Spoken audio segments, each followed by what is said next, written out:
Hello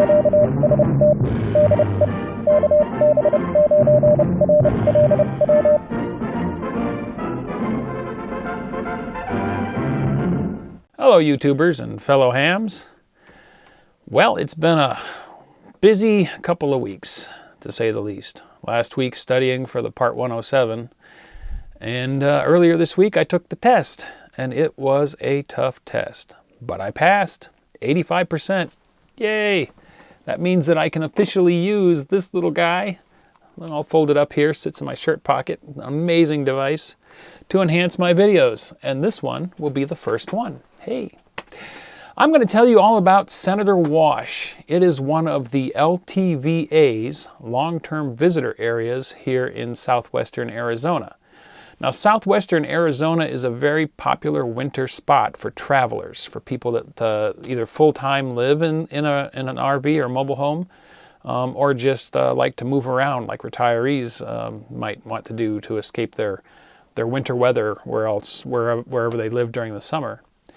Arizona has 5 or 6 of these long-term visitor areas between Yuma at the most southwest up to Parker, about 90 miles north of here, I think. These areas are out in the desert, and they are fee areas. You pay a fee. You can either pay, I think, $40 to stay for 2 weeks, or if you're going to be down here for the winter, you can buy a seasonal pass, which is what I do. It's $180, and that gives you access to all 6 of the areas for about 6 months, closer to 7 months, I think. They have minimal services. They have a dump station where you can empty your waste tanks. They have a water station where you can get fresh water. And they have trash dumpsters where you can get rid of your refuse. But that's it. Other than that, you are out in the desert, off-grid. You have to supply your own power, and bring everything with you that you're going to need. And then when you leave, you take everything away. So you leave the desert as you found it, Very popular spot, though. If we look at a temperature map, you can see that in the winter, the southwestern corner of Arizona, right down here, is nice and warmish compared to the rest of the country. And indeed, through the winter, there's only a couple of weeks where it really gets kind of chilly. And the 2 times that I've been down here, the 2 winters that I've been down here so far, it has been above freezing the entire time. I've been told that there's been a few years where it might get down below freezing a couple of nights. But that's pretty much it. Winter weather, as you're used to in the rest of the country, you only get close to that for maybe a couple of weeks, the end of December, first part of January. In this case, this year, it was actually a little later. It was most of January that it was chilly. But now the weather has broken. And oh yeah, you've already noticed, the beard's gone and the hair is short. It's like summer here now. This is mid-February, and the weather here is very much like an Indiana summer. So this one that I'm at is called Senator Wash. It's the southernmost area. And we'll look at it up on Google Maps here. And Google Maps is kind of cool. It lets you do a little 3D sort of view, and you can see the area. But, that's kind of limited in what you actually see. So let's go airborne, and let's take a look at the area from the air. Here we go. At the end of the wash is a little reservoir that feeds into the All-American Canal system, which provides irrigation for these massive farms that are down around Yuma.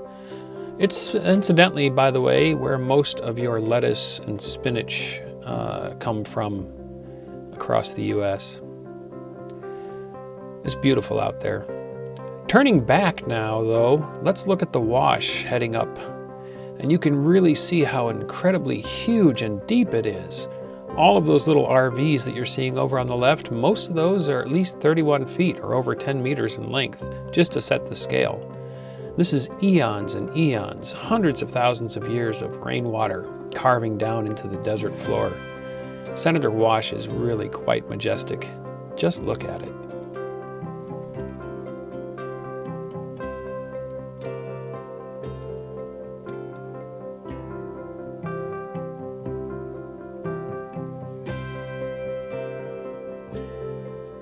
Way back there in the image, you can see that it continues on up the valley between the mountains.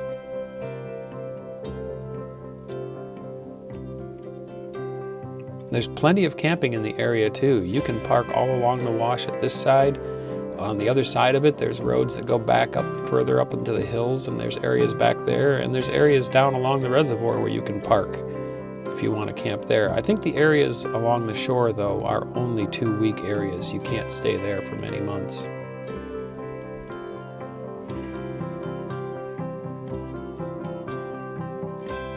And speaking of mountains, the area is surrounded by them off in the distance.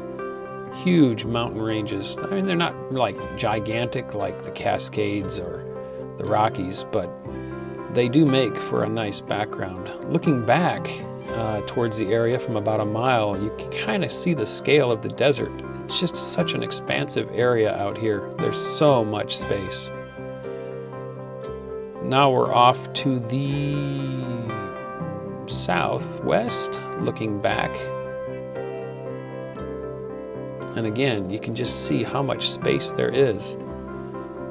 And this has to be my favorite shot here. This is across the wash to the north, coming back south towards the camping area. And you really get to see again the size and the depth of the wash here and how deep it's carved. And you can park right up next to the very edge of that.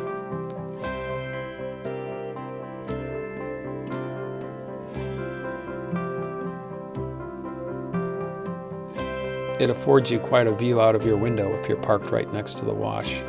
At night, by the way, the skies, oh my gosh, the skies are so dark. You can see so many stars. It's amazing. The Milky Way is visible. It makes for a peaceful evening. By the way, the area is pet friendly. Bring your dogs or your cats. No horses though. They don't allow horses here at the wash. We don't get much rain out here, but we do get wind. So make sure that you're going to be able to tie things down. You might get days with winds of 20 to 30 miles an hour with gusts above it. They're not that often, but it is breezy most days. So that's the Senator Wash. Pretty neat area. I'm going to be here next winter if I'm still alive and still traveling. You never know once you get over a certain age which sunset might be your last, so you tend to pay attention to them. But anyway, that's Senator Wash. That's where I spend my winters. And now it's mid-February, it's warming up, and it's time for me to move north. So I'm going to go up to my quiet spot up around Quartzsite. The crowds are thinning out up there, and my place up there is kind of remote, away from most people. And it's time for me to go and just be by myself for a month and a half. And do maybe a few radio videos, maybe an antenna video or two. I've got some ideas there. So this next week I'll be moving, and we'll try to get a video in there. Probably once I get my antennas set up. I think I'm going to put up an end-fed halfway for 20 meters, but I'm going to put it up horizontal. Try to get it up at least 20 feet off the ground, and see how it behaves. So that might be the next one you see. And then we'll probably do a video on this drone. I'm sure a lot of you that aren't experienced with them have some questions about it. So I'll probably do a little video on the DJI Mini 2 and show you some of the really cool technology in this little flying camera. It still amazes me as I'm using it what it can do. And I'm sure it'll amaze you too when I show it to you. So the next one, we will be up around Quartzsite, where the desert's a little different. And maybe I'll show you some of that too while I'm up there. I've got the ability to, well, as you saw from the sky pictures, the stars, I can finally capture some astrophotography with the new phone. Oh, by the way, I got a new phone. I had to get it to run the DJI software because I needed something with more memory. If you're looking at DJI drones, by the way, their app needs at least 4 gig of memory on your phone. Not storage, not SD card, memory, RAM. So you need something fairly newer or bigger that has that much, at least 4 gig of RAM. I got a Google Pixel 4, which has 6 gig of RAM, and it should future-proof me for a little while. But it does some pretty cool stuff, as you saw with the astrophotography pictures that I showed you in this. Okay, well that's it. I'm talking too much. We'll see you guys in the next one from Quartzsite. Take care. Thanks for watching. If you enjoyed the video, don't forget to give it a thumbs up. Also, if you're not already a subscriber, click to subscribe. Join us on the Facebook channel for discussion about the videos. And if you'd like to help support this channel, please click to support me on my Patreon page.